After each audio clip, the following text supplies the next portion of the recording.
오늘 하느님께서 우리에게 주시는 말씀은 요한복음 12장 20절에서 36절까지의 말씀입니다.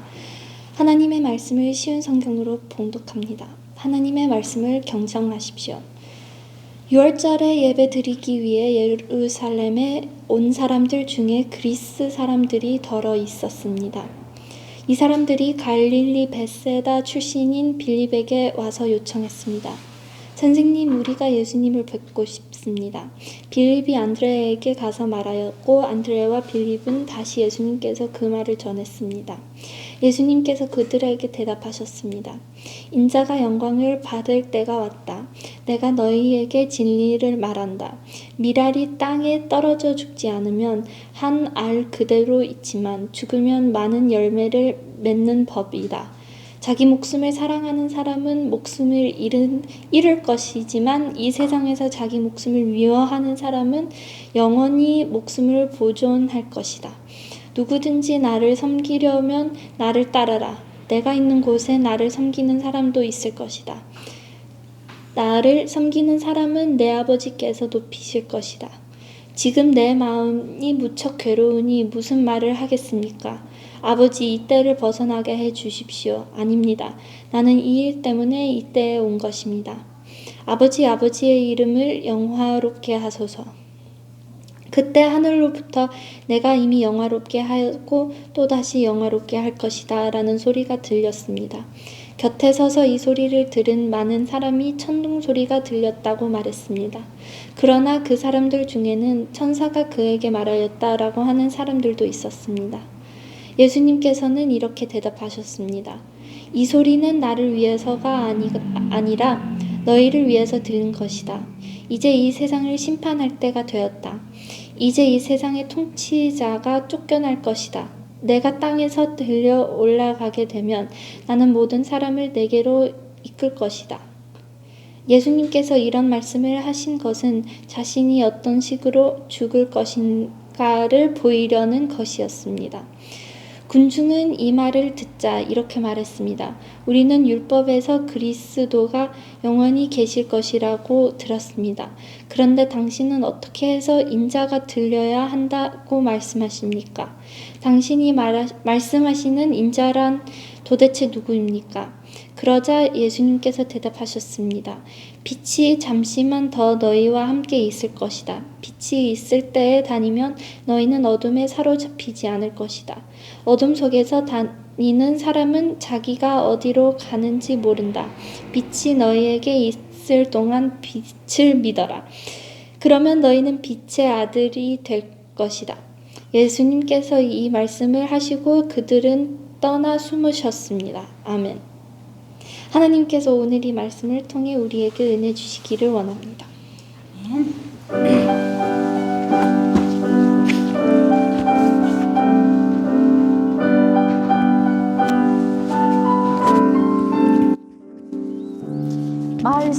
말씀하소서 여호와여, 온 맘 다하여 듣겠나이다. 성령 하나님이여, 평화 내려주소서. 듣겠나이다.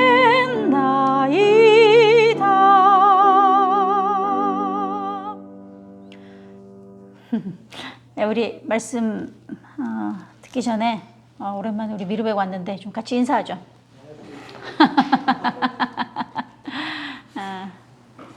이렇게 반갑고,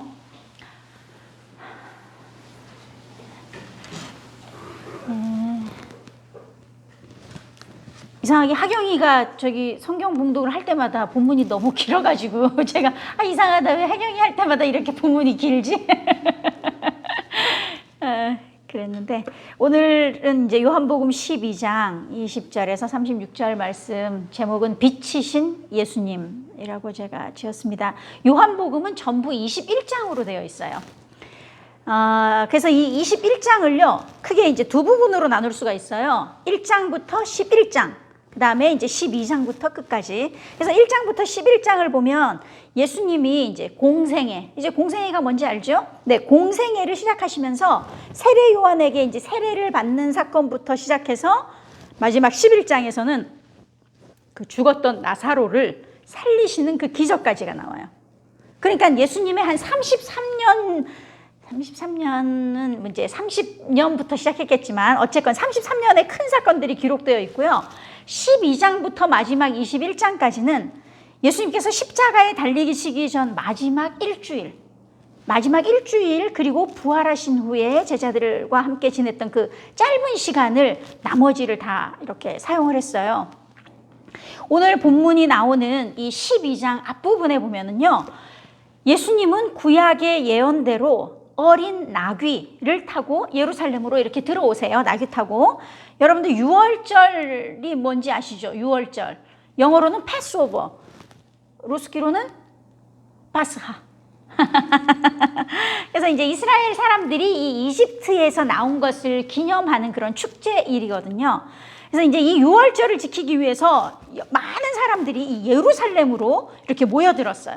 게다가 예수님이 죽은 지 4일이나 된 나사로를 살리셨다는 소식을 듣고 이 예수님을 보러 온 사람들이 굉장히 많았어요.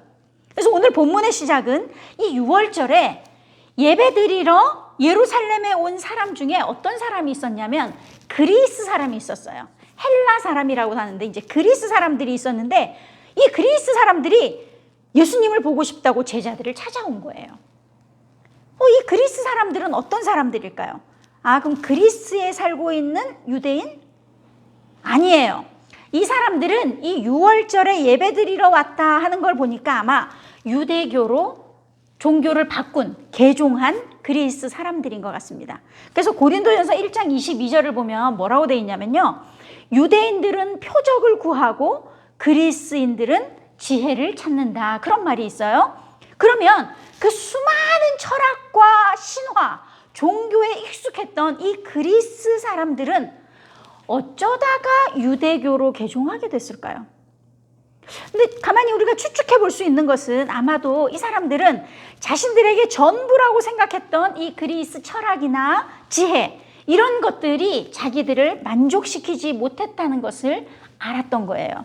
그리고 하나님이 세상을 창조하셨고 지금도 온 세상을 다스리는 분은 하나님이시라는 것을 믿게 된 거죠.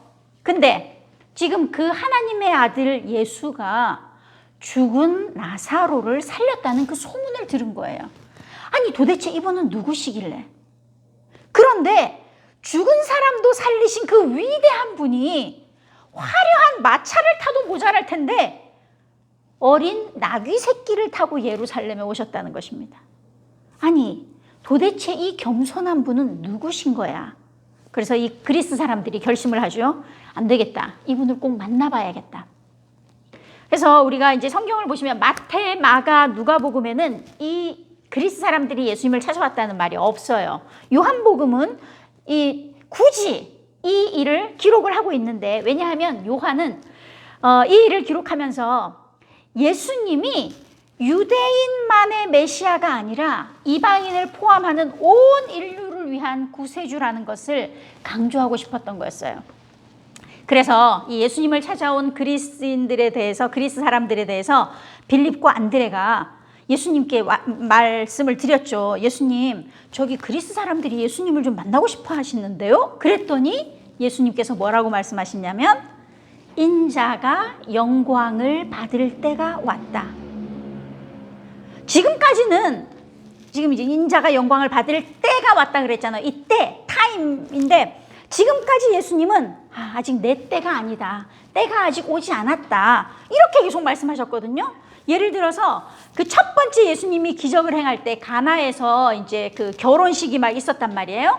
그러면서 이제 막 사람들이 이 포도주를 마시다가 막 모자란 거예요. 그래서 이 어머니가, 예수님의 어머니가 저기 지금 이 잔치에 포도주가 모자란다. 그러니까 예수님께서 뭐라 그러냐면 그때 내 때가 아직 안 됐다고 그렇게 말씀하시거든요. 그리고 예수님이 이제 물론 마리아하고 요셉 사이에서 이제 요셉의 그 아들로 예수님이 자랐지만 진짜로 마리아와 요셉 사이에서 난 그 형제들이 같이 있잖아요. 근데 이 형제들이 가만 보니까 예수님이 뭐 막 기적도 행하는 것 같고 막 이러는데 아니 그러면 당신 그런 일을 하려면 숨어서 하지 말고 이렇게 세상에 나가서 알리고 하라고. 그때 이 예수님이 뭐라 그랬냐면 아직 내 때가 아니다. 그때도 그렇게 말씀하셨어요. 그리고 예수님이 이제 그 간음하다가 붙잡힌 그 여자 사람들이 끌고 와가지고 막 돌로 치려고 할 때 예수님이 죄 없는 자가 먼저 돌로 쳐라 했을 때 사람들이 한 사람씩 도망가고 이제 그랬었잖아요. 그때 그 바리새인들과의 논쟁에서 예수님이 그때도 아직도 내 때가 오지 않았다 그랬는데, 오늘 그리스 사람들이 예수님을 찾아왔다고 하니까 예수님이 뭐라 그러셨냐면 인자가 영광을 받을 때가 왔다, 그렇게 말씀하시는 거예요. 구약 성경을 보면 이 메시아에 대한 많은 예언이 기록이 되어 있어요.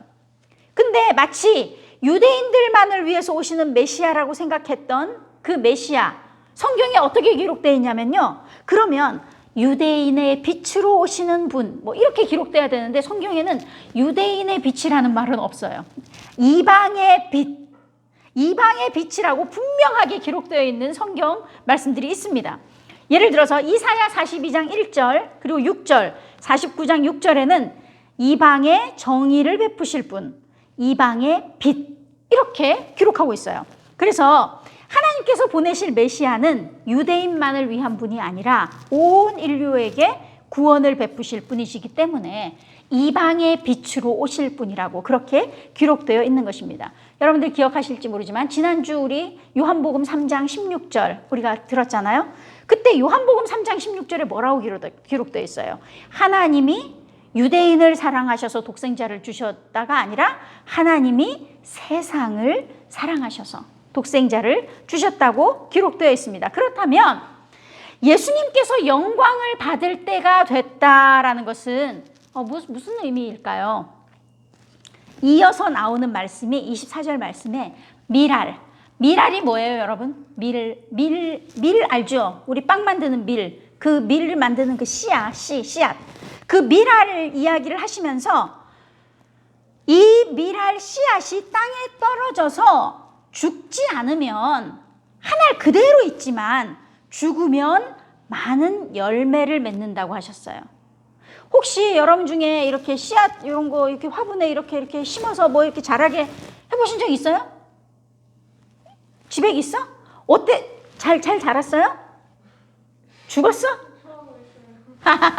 잘하고 있어 지금? 네. 오케이. 그러니까 그 우리가 뭔가 이제 씨앗을 이렇게 심으면 그 씨앗이 땅속으로, 내가 이렇게 땅속으로 집어넣으려고 그러는데 씨앗이 안 돼! 나 안 들어갈 거야! 막 이러면서 난 안 들어갈 거야! 나 죽기 싫어! 이러면 그 씨앗에서 열매가 나올 수가 없어요. 씨앗에서 열매가 나오려면 그 씨앗이 땅속 깊은 곳으로 들어가서 죽어야지 비로소 열매가 맺히는 거잖아요. 그래서 죽지 않으면 열매는 없습니다. 마찬가지로 예수님의 죽으심으로 말미암아 많은 영혼들이 구원을 얻게 되는 것이죠. 죄 없으신 예수님이 우리 죄를 지고 십자가에 죽으셨기 때문에 이제 우리가 살게 된 것입니다. 여러분들은 예수님의 십자가를 보시면 어떤 생각이 드세요? 제가 오늘 십자가를 하나 가져왔어요.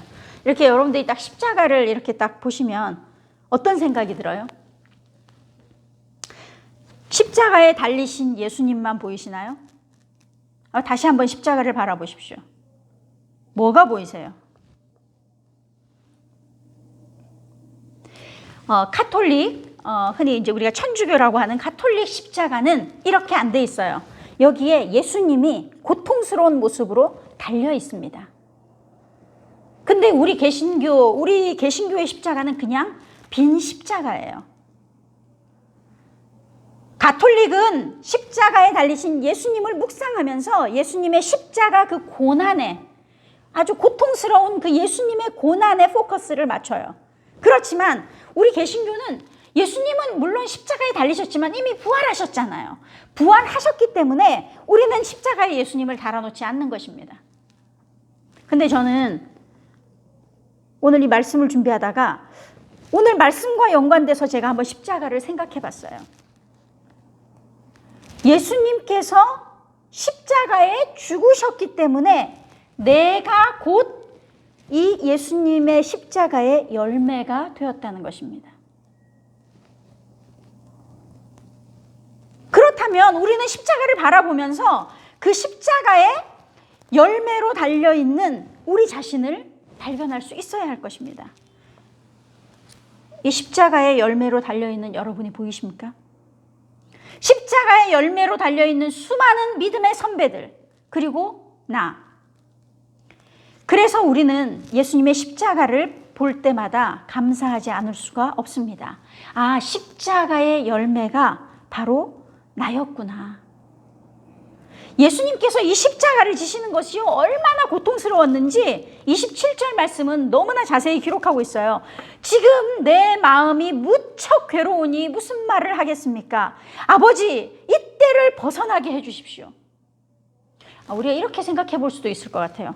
아니, 수많은 예수님의 제자들, 멀리 갈 것도 없고 우리나라 이 주기철 목사님 그런 분은 너무 멋있게 그냥 이렇게 예수님 때문에 죽으셨는데 예수님 정도면 그냥 그 정도 참을 수 있는 거 아닙니까? 라고 생각할 수도 있겠어요. 그런데 예수님께서 십자가 앞에서 괴로워하고 고통스러웠던 것은, 그래서 아버지 할 수만 있으면 이 잔을 저에게서 좀 옮겨주십시오라고 그렇게 말씀하셨던 것은 단순히 십자가에 달리는 육체적인 고통 때문이 아니었습니다. 예수님께서 십자가에 달려 우리의 모든 죄를 지고 죽는 그 순간 아버지 하나님과 예수님 이 관계가 완전히 끊어져 버리는 거예요. 하나님이 예수님을 버리신 거예요. 예수님은 그 고통을 견디기가 너무나 힘들었던 것이었습니다. 그렇지만 곧이어서 예수님은 결정하십니다. 아닙니다. 나는 이 일 때문에 이때에 온 것입니다. 아버지의 이름을 영화롭게 하소서. 예수님은 자신이 이 땅에 왜 오셨는지, 이 일 때문에 이때에 온 것을 아셨던 것입니다. 그래서 순종하시기로 결정하십니다. 이때 하늘에서 음성이 들립니다. 내가 이미 영화롭게 하였고 또다시 영화롭게 할 것이다.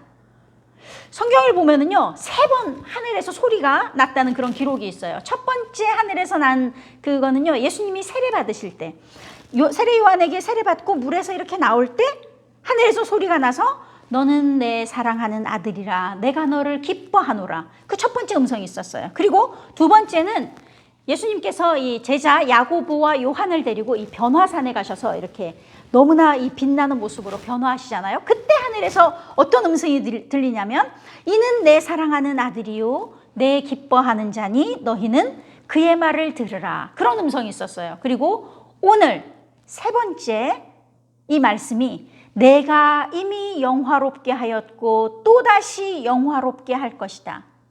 첫 번째하고 두 번째는 모두 예수님과 이 하나님과의 관계, 즉 아버지와 아들의 관계를 확인하는, 너는 내 사랑하는 아들이다 하는 그 확인하는 그런 음성이었다면, 오늘 3번째 이 음성은 내가 이미 영화롭게 하였고 또다시 영화롭게 할 것이다 라는 이 음성은 예수님이 이 땅에 사신 모든 사역들을 통해서 이미 하나님께서는 예수님을 영화롭게 하셨고 이제 십자가와 부활의 사건을 통해 또다시 영화롭게 하실 것이라는 예언이자 약속인 것입니다.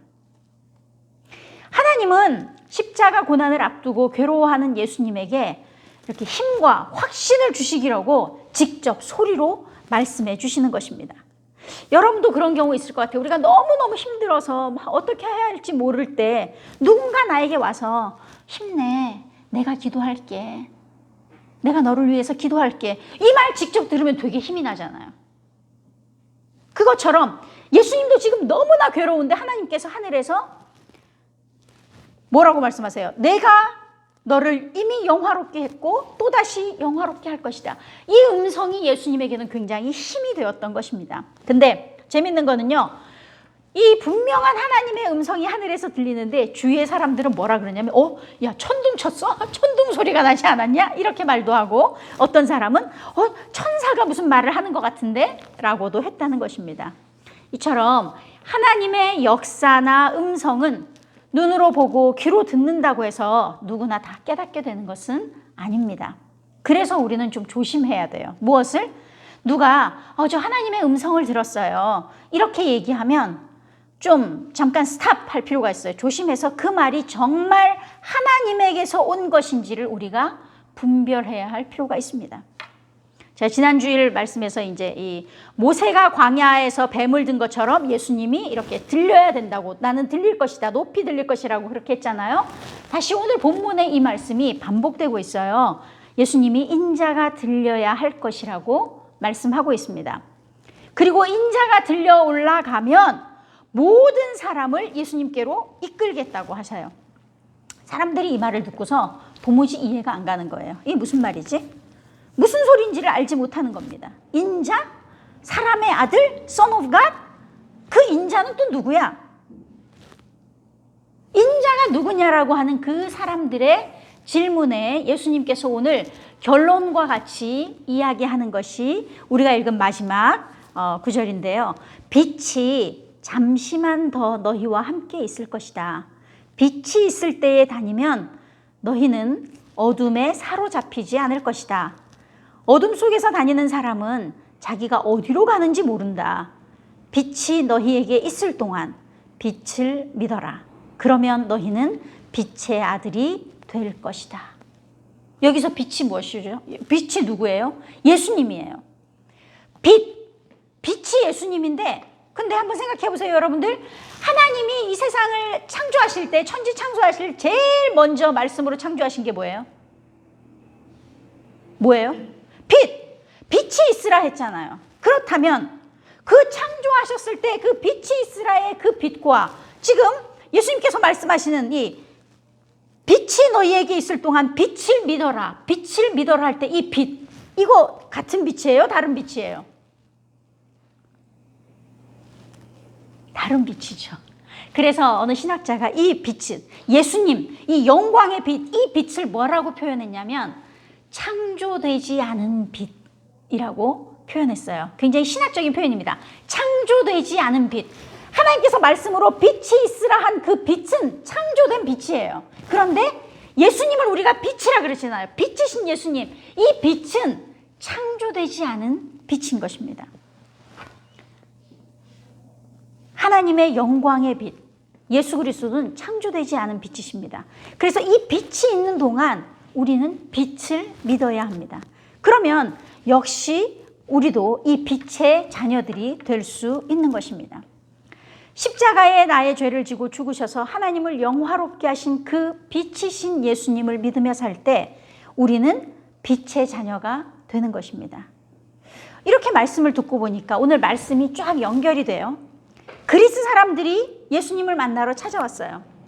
그때 예수님 뭐라고 말씀하시냐면 인자가 영광을 받을 때가 되었다고 그렇게 말씀하세요. 그 예수님이 구약의 예언대로 이방의 빛으로 오셨음을 나타내셨어요. 그리고 한 알의 밀알이 땅에 떨어져 죽어서 많은 열매를 맺는 것처럼 십자가를 지시고 죽으심으로 우리라는 열매를 맺으셨습니다. 그리고 이 열매들은 이제 그 빛을 믿음으로 말미암아 빛의 자녀들이 되는 것입니다. 이제 우리는 이 빛을 비추며 우리가 이제 이 열매들이 그 빛을 믿음으로 말미암아서 우리가 빛의 자녀들이 되었잖아요. 그러면 이제는 우리가 이 빛을 비추면서 어두운 세상을 환하게 비추면서 살아가야 할 것입니다.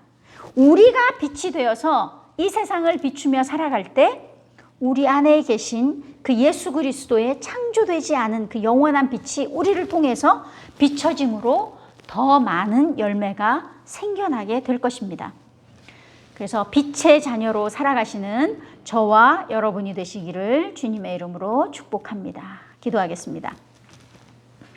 내가 진실로 진실로 너희에게 이르노니 한 알의 밀이 땅에 떨어져 죽지 아니하면 한 알 그대로 있고 죽으면 많은 열매를 맺느니라. 이 말씀처럼 우리를 위해 십자가에서 죽으심으로 우리를 열매로 얻으신 주님 감사합니다.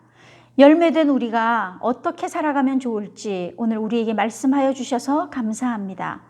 빛이신 예수님을 믿음으로 이제 빛의 자녀로 어두운 이 세상을 환하게 비추며 살아가는 우리 모두가 되게 하여 주시기를 예수님의 이름으로 기도합니다.